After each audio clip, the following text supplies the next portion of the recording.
Cálculo 1, capítulo 4, cálculo diferencial. Por mucho tiempo hemos tenido problemas para entender las funciones irregulares, es decir, nosotros podemos entender perfectamente una recta, pero una curva a veces puede ser complicado saber en qué puntos fluctúa, en qué puntos tiene puntos interesantes. Entonces, hace mucho tiempo, un señor Newton pensó en esta idea. Si yo tengo, por ejemplo, una curva, pensemos en esta curva azul, ¿sí? Y yo estoy analizando la curva en este punto específico, en el punto X, ¿sí? Y quiero entender cómo se está comportando la curva en este punto. Yo podría pensar en entender a su recta tangente, a la recta que la toca en un solo punto. ¿Por qué? Porque cuando la recta tangente pasa cerca de la curva, el comportamiento de ellas dos es prácticamente el mismo. En un ratito elaboro un poco más sobre eso. Entonces, quiero construir la recta tangente a una curva. Fíjense que yo puedo pensar en esta recta. Fíjense que me he dado un punto x1 cualquiera y he encontrado su imagen en la función y estoy trazando una recta entre ellos dos. Esta recta claramente no es la recta tangente en este punto, pero es un buen punto de inicio, lo digamos así. ¿Sí?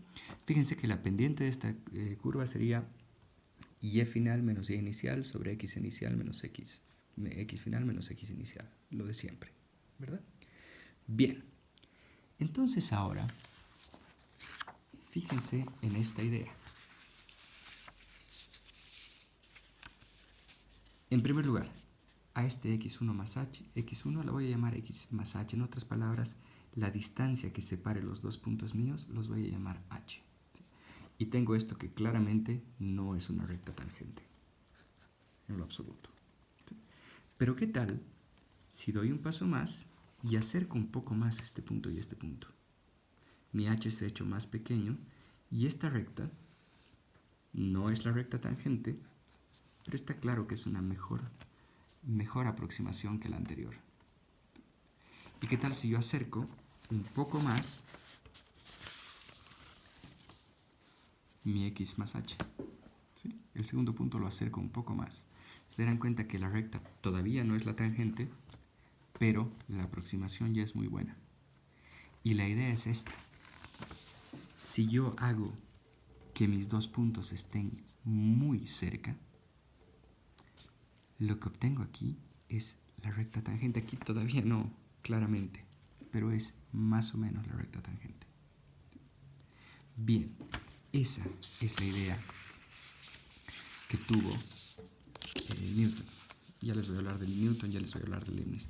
Que en este breve segundo, en este breve instante, en este punto, si nosotros hiciéramos un zoom, como de costumbre, la recta y la curva, por un ligerísimo instante, son iguales.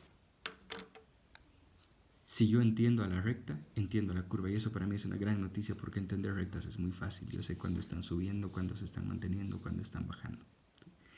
Ahora, nosotros sabemos entonces que la pendiente de una recta es esta. Y inicial menos y1 menos y0 sobre x1 menos x0. En nuestro caso, fíjense, sería f de x más h menos f de x sobre x más h menos x, pero claramente aquí hay una cancelación de x's y tenemos esto.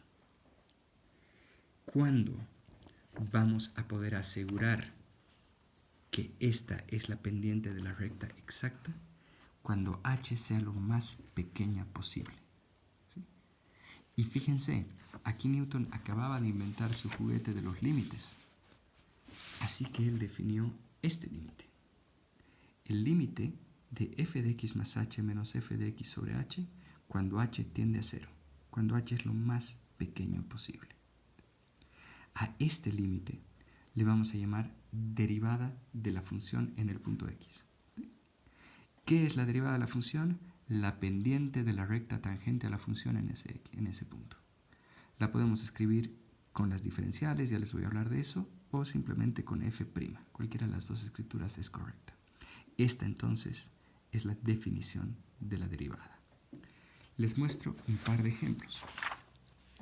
Si a mí me piden calcular la derivada de esta función, f de x es igual a x al cuadrado, y me piden usar la definición para calcular la derivada. La definición, no lo olvidemos, era esta. En otras palabras, esta función evaluada en x más h menos esta función evaluada en x dividido entre h en el límite cuando h se hace 0. Y fíjense lo que pasaría en nuestro caso. Aquí tendríamos la derivada de x al cuadrado, que es el límite de x más h al cuadrado menos x al cuadrado sobre h. Pero fíjense que yo puedo expandir esto, que aquí las x al cuadrado se cancelan, y que aquí yo puedo factorizar una h tranquilamente, ¿no? Llegando a esto, y llegados a este punto, hay una cancelación también ahí, una simplificación. Y entonces ya puedo hacer el paso al límite, 2x se queda como está, y h se hace 0, y el resultado final es simplemente 2x.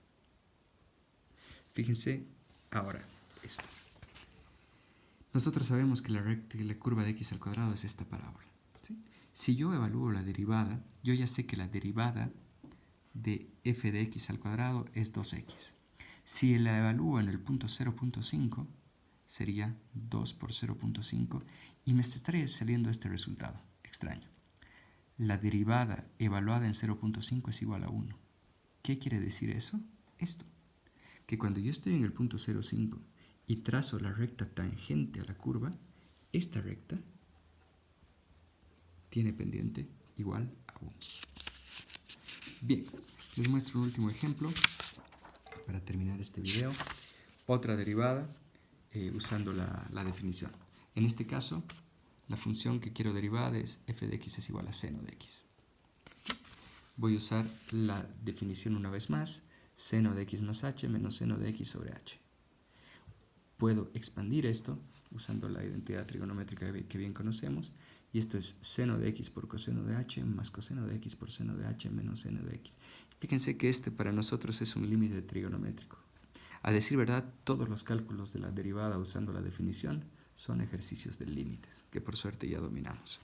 Fíjense que aquí puedo factorizar el seno de x de estos dos términos, y tendría seno de x por coseno de h menos 1 más coseno de x por seno de h.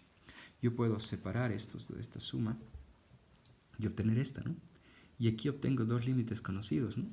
El límite del seno de h sobre h cuando h tiende a 0 no es nada más que 1.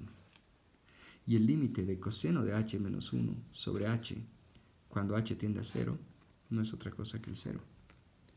Todo este término se hace 0, todo esto se hace 1, y lo único que nos queda es el coseno de x.